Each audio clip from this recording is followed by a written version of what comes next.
आज एक बहुत खास उद्देश्य से आप लोगों के बीच आया हूं।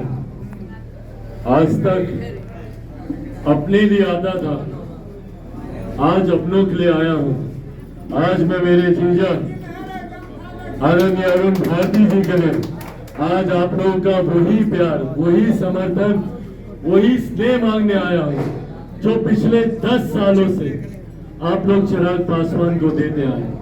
पिछले 10 सालों से आप लोगों ने जो प्यार, जो समर्थन और जो अपनापन आप लोगों ने मुझे दिया, ये वादा मैंने आप लोगों से किया था और ये वादा मैं आप लोगों से करता आया हूं और मुझे लगता है कि आज मैंने अपने उस वादे को निभाया भी है।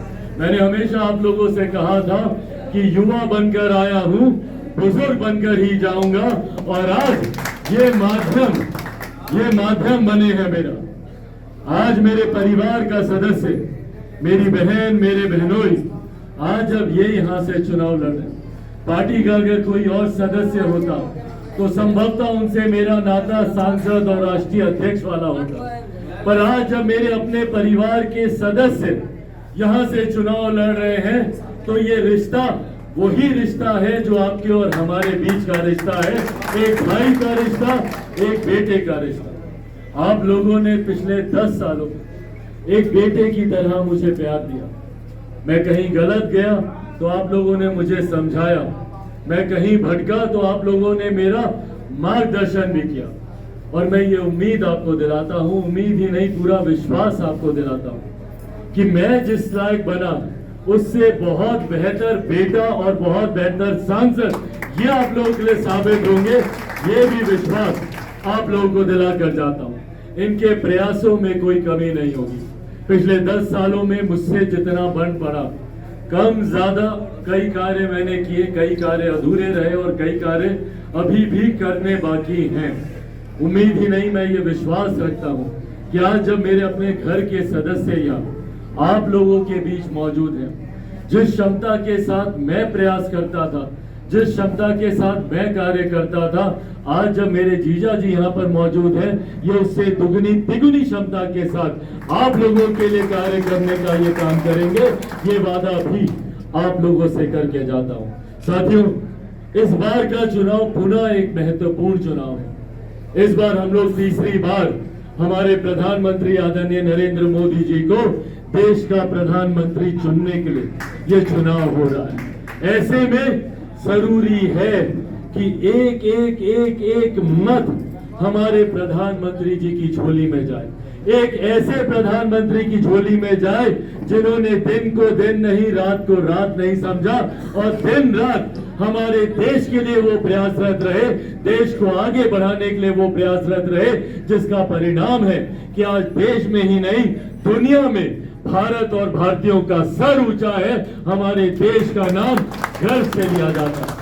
आज राष्ट्रीय अंतर्राष्ट्रीय स्तर पर भारत की पहचान जिस तरीके से हमारे प्रधानमंत्री जी ने पहुंचाई, उस पहचान को बरकरार रखकर आगे बढ़ाकर लेकर जाने की जरूरत है। आज जिस तरीके से हमारे प्रधानमंत्री ने हमारे देश की अर्थव्यवस्था को मजबूत करने का काम किया, आज से 10 साल पहले कोई नहीं जानता था भैया कि भारत की अर्थव्यवस्था कहां जा रही है, पर पिछले 10 सालों में ये अर्थव्यवस्था 2 डिजिट से हटकर 5वें पायदान पर आ गई है।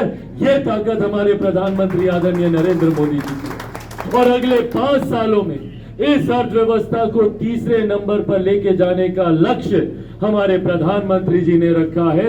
उस लक्ष्य में हम लोगों का योगदान होना जरूरी है, क्योंकि ये सिर्फ देश की अर्थव्यवस्था नहीं बढ़ रही है, ये हमारे प्रदेश का राजस्व बढ़ रहा है, हमारे क्षेत्र की आर्थिक व्यवस्था बेहतर हो रही है, प्रति व्यक्ति आय में इजाफा हो रहा है। इन तमाम बातों का असर सीधा उस गरीब परिवार तक पहुंचेगा जो आज भी संभवतः मुख्य धारा के साथ नहीं जुड़ पाया, पर हमारे प्रधानमंत्री जी ने पिछले 10 सालों में एक के बाद एक छोटे बड़े कई ऐसे कार्य किए।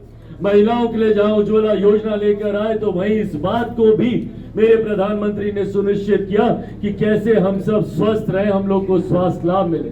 आयुष्मान योजना के तहत विभिन्न तरीके की और ऐसी परियोजनाएं जो सीधा घर तक हम लोग को लाभ देकर ऐसे में आज मुझे मेरे नेता, मेरे पिता आदरणीय रामविलास पासवान जी भी याद आते हैं, जो अपने जीवन की अंतिम सांस तक प्रयास रहे कि कैसे उनके देश के, उनके प्रदेश के लोग मुख्य धारा के साथ जुड़े।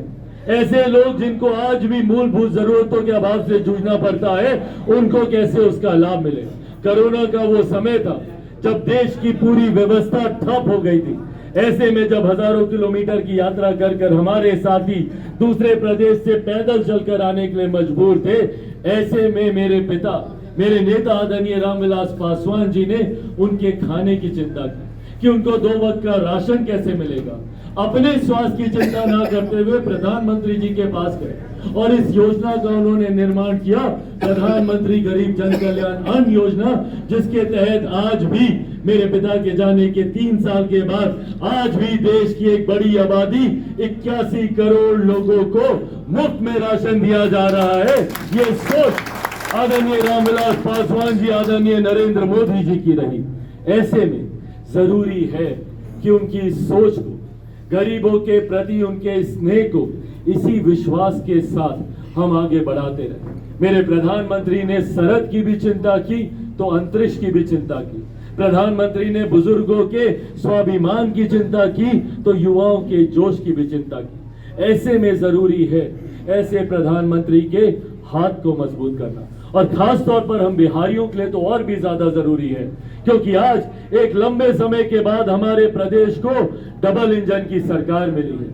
जहां देश का प्रतिनिधित्व मजबूती से हमारे प्रधानमंत्री कर रहे हैं, तो वहीं इस डबल इंजन सरकार का बिहार में प्रतिनिधित्व मेरे मुख्यमंत्री आदरणीय नीतीश कुमार जी कर रहे हैं। और आज की तारीख में इस गठबंधन को देखिए, 19 में गठबंधन हुआ था, 3 दल थे, पर फिर भी 40 में से 39 सीटें हम लोग जीते। आज सोचिए हमारे गठबंधन की ताकत कितनी बढ़ गई है। उस वक्त 3 दल थे, मुख्यमंत्री जी की पार्टी जनता दल यूनाइटेड थी, भारतीय जनता पार्टी थी, हम लोग की पार्टी लोक जनशक्ति पार्टी थी। पर आज इन 3 दलों के साथ साथ 2 और मजबूत दल और 2 और मजबूत नेता हम लोग के साथ जुड़े हैं, आदरणीय जीतन राम मांझी जी, आदरणीय उपेंद्र कुशवाहा जी। ये 5 दलों का गठबंधन एक ऐसा गठबंधन है जिसको पराजय करना मुश्किल होगा, पर उसके बावजूद हम लोगों को अतोत्साह में नहीं रहना, हम लोग को ओवर कॉन्फिडेंस में नहीं जाना।